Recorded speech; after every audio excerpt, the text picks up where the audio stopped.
last 40 years. And today I have my special guest.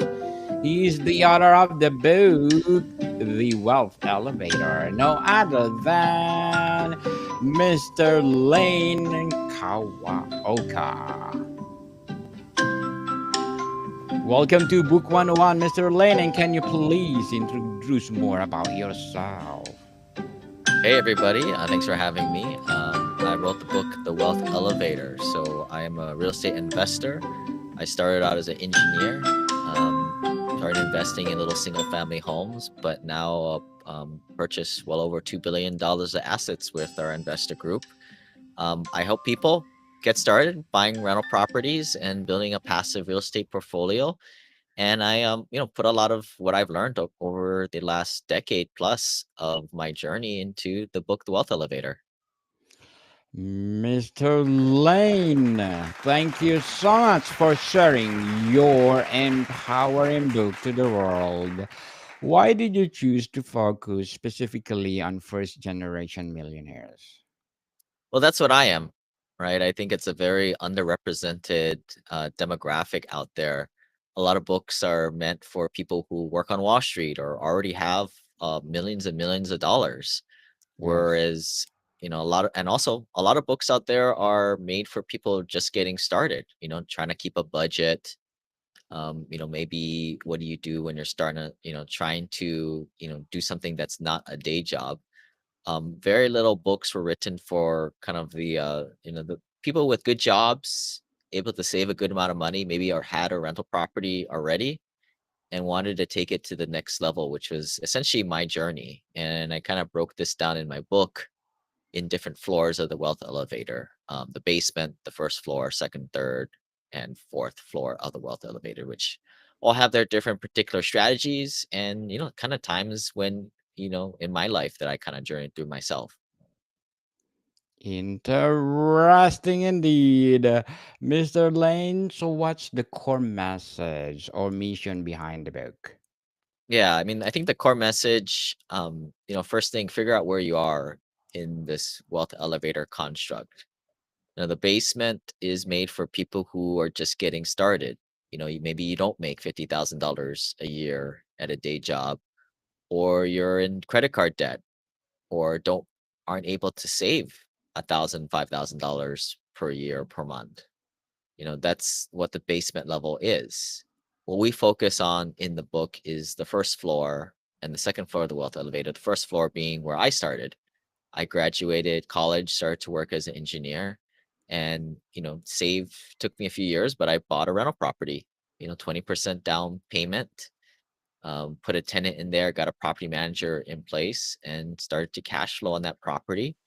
And then continued to buy more and more properties. Eventually, when I became an accredited investor and stepped up to what I call in the second floor of the wealth elevator, those people who have a net worth of cresting over $1 million, you start to invest in different types of investments that aren't accessible to the average investor out there, and you start to scale out of little rental properties. In 2015, when I had 11 rental properties, it was great. But 11 rental properties, you always have an eviction or two every year, some kind of big catastrophe that happens every few months.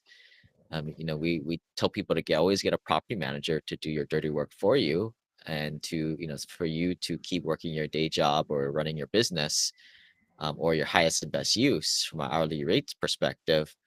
But with 11 rental properties, that's a lot of work just managing the manager, and that was kind of where I discovered syndications and private placements, investing as a small passive investor in a much bigger deal, say a 300, 400 unit apartment complex. And, this is kind of where I realized that, a lot of people just aren't aware that a lot of those big buildings in town are owned by, not just the institutions, but a handful of just very, somewhat wealthy people in the community through these syndications and private placements. Beautifully articulated, Mr. Lane. Very well said. So, can you describe the moment you realized you had to crack the wealth elevator formula? I think, I've read a lot of books, listened to a lot of podcasts, especially in my, beginning days when I was just buying rental properties. What was frustrating to me at the time was, you read all these books and you learn all these tips, but at what point in the wealth building journey does it make sense to implement them? When do I do a retirement plan? When do I not? When do I transition out of it, for example? From a tax perspective, when I do real estate professional status, when do I use real estate losses to lower my adjustable income? When do I look for investments that give me direct losses, like oil and gas deals, for example? These are all the things that come into play. But the key was like the timing of it, and that's why I set forth to kind of, in the beginning there was just a chart, and there's a chart in my book. If people want to access it, they can just shoot me an email, get the PDF, for just this one chart of, breaking down the levels, where are the net worth ranges of these, and then what specifically do you do in terms of investing mindset, taxes, um, you know, privatized banking options, depending on where you're at. So, that's, again, not many books written for the multimillionaire in making. Interesting indeed, Mr. Lane. So, how has your own financial journey influenced the content of the book? I tell my own story in it. Everything that's in there is things that I've either done myself or partners or, people that are in the next floor above me that I have learned. I admittedly a lot of the content, from I guess we call it the penthouse level and above, a lot of this is new to me. My parents weren't accredited investors, never even owned rental properties themselves. So I didn't really have any models. And a lot of this stuff just isn't really written about, right? How does a family office, for people who don't know, are families with $100 million net worth or greater, right? They're in the Yes. business of investing their net worth to, see that it's still around generation after generation. Whereas most people who are seemingly wealthy, they tend to lose their family's wealth in 2 to 3 generations. I think the statistic is about 90% of it. So the only way to keep you around and to grow it is to have a formula around it and to keep investing it. But again, the book is primarily made for first generation multimillionaires, which I would categorize myself as. So, let's talk about on real estate syndications. For those new to concept or to this concept, how would you define real estate syndications? Yeah, like I think an analogy that comes to mind is like an airplane. In the airplane, you have a cockpit with the pilots who fly the plane. There might be a team of them, just like a real estate syndication, where your general partnership would be your cockpit of, the managers who find the deal, they put it on their contract, they manage it, they distribute out the funds. And then in the coach of the airplane, you have all the passive investors who bring their money in and they seemingly just go to sleep, take a nap. And the nice part of this whole construct, or how it's all legally put together, is everybody's somewhat on the same page, right? We're all in the same plane. We all arrive at our destination at the same time, and we all crash and burn if it goes down. But what this one thing does is, you never want to invest, more than I usually tell people, don't invest more than 5% of your net worth into any one deal or asset. You want to diversify. I think we've all heard this before. But True. this allows investors to somewhat board multiple planes and in multiple asset classes. So they could be investing in a 50 unit apartment complex in Cleveland, 200 unit in Dallas, Texas, a self storage facility in Hawaii. And so multiple asset classes, multiple geographic locations, and all as a limit partner. So what I think a lot of people don't realize, when you own a lot of rental properties, if anybody slips, trips, or falls, we live in a very litigious society these days. And at this point, I mean, when you have something to lose, when you have $1 million or greater net worth, you are a target to litigation. And this is what makes the passive investor route so powerful, is that you can invest and get the upside, the equity upside of these ventures, but also being a non-managing member or limited partner. limited liability. Totally agree with you, Mr. Lane. So, what are the key benefits of investing in real estate syndications or traditional real estate ownership? Yeah, I think the first thing is a hard asset. Unlike investing in cryptocurrency, I mean, I guess cryptocurrency, you would think that there's somewhat of a limit of it, right? Some are a little bit different, but it's not a hard, tangible asset. And secondly, it doesn't create human utility, right? Whereas real estate, it's a hard asset and you can rent it out. It brings value to people's lives, really. You can't eat Bitcoin. You can't use it in a zombie apocalypse, or maybe you could, but you can't use the actual product, or the actual asset. But real estate you can. On top of that, I think what really attracted me to real estate initially was the tax benefits. A lot of people in Congress own real estate. Reason being is there's a lot of good tax laws for real estate investors, which include, for example, you can depreciate the asset. With a rental property, you can depreciate over 27 years and often offsetting all the cash flow you're getting from that property. Well, with these syndications and private placements, you can do one better and you can do cost segregations and aggressively write off the asset a lot quicker, sometimes creating a surplus of losses. And in this country, it's important to note that it's not much money how much not much money you make, but it's how much income you have. So that's the name of the game, is to drive your income down through various measures, such as using real estate losses through depreciation to pay taxes legally. So, Mr. Lane, let's talk about on accredited investor banking. What does it mean to be an accredited investor, and how can someone reach that level? Yeah, so it's one of the many tricks that we talk about in the book. And what I realize, a lot of these tricks or tactics that high net worth individuals will do is nothing that the average guy can't do, but it is very counterintuitive. Certainly nothing that our parents taught us. Sometimes it's actually the opposite. So what high balance life insurance will do is, or what you've kind of maybe heard, infinite banking. We do it a little bit differently. I think we've kind of found a new way to our own spin on infinite banking, but use whole life insurance. You overfund it for tax reasons and legal liability reasons, but you're using it as a way of essentially banking, privatized banking on your own, or being your own bank.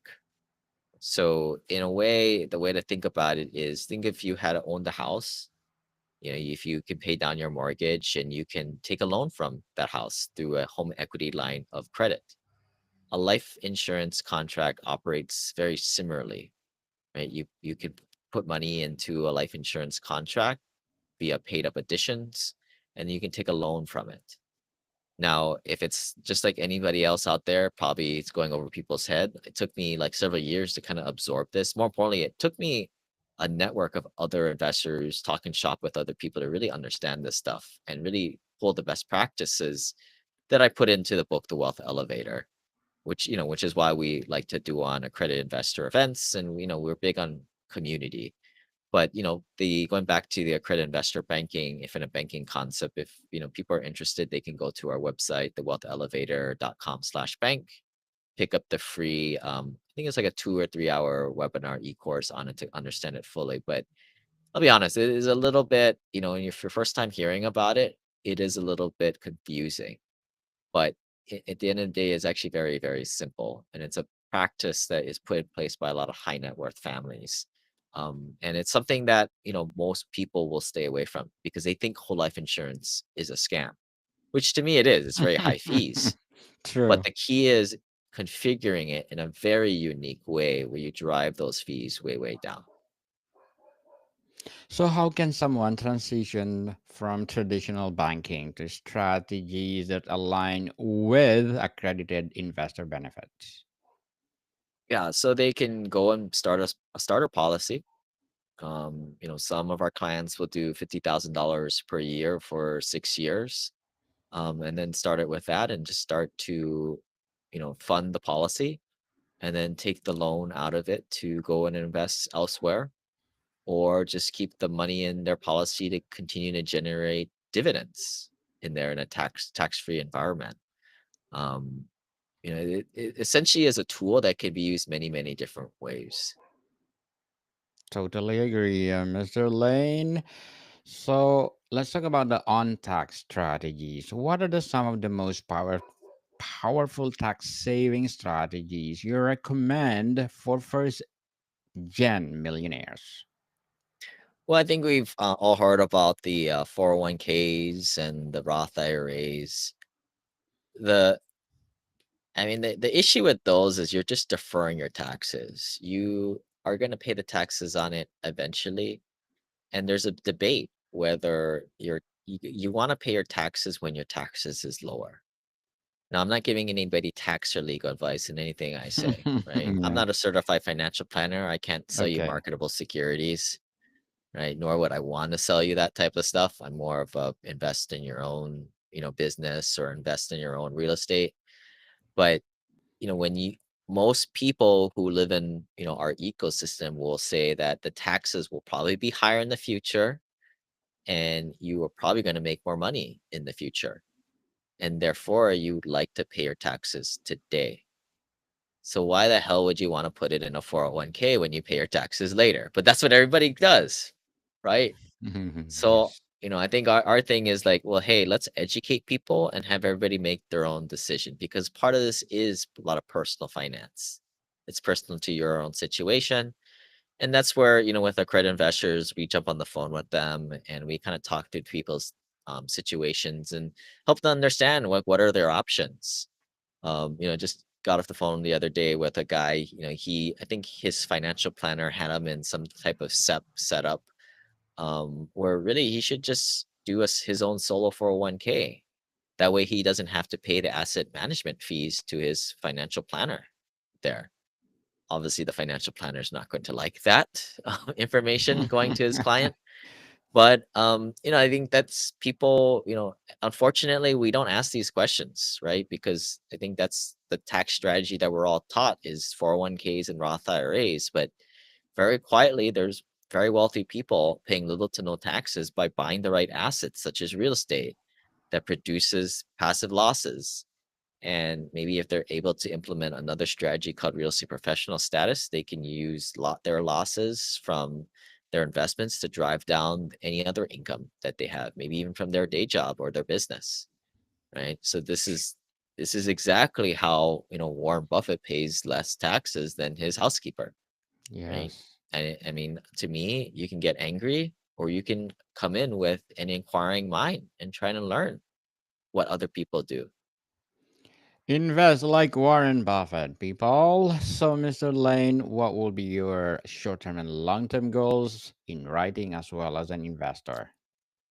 I think short term, I was actually kind of happy with this book. I think, we've had a lot of early traction. I think well over 100 plus, reviews on it on Amazon, 4.5 stars. Um, I think it does a good I've had a lot of good feedback. People come to me and say that I've never had it all explained from a high level. Like this is how the different stages of wealth building are. It makes so much sense. Where do we go from here? I think we start to break down each individual floor, right? For people who are not yet accredited, maybe, a zero to $500,000 net worth, they need to buy rental properties.